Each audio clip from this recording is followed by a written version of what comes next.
So drawing attention to your marketing communication is really important.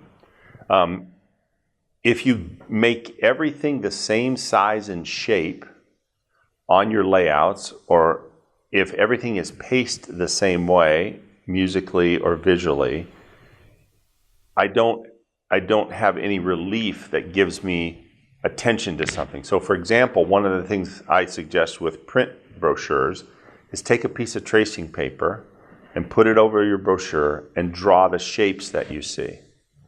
And if all the shapes are the same, and I mean shapes being not just the size of the photos, but the blocks of copy and the headlines, then you're making it hard for me to know where my eye is supposed to go.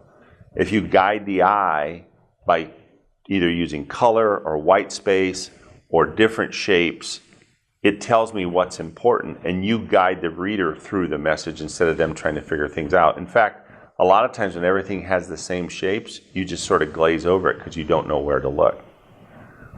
During one role I had in my career, I had an executive creative director who told this story that when she was in school, the first day of design class, the professor came into the class, took a red marker, and drew a red dot on the white wall, and then stepped back to the lectern and asked the question, why does that matter?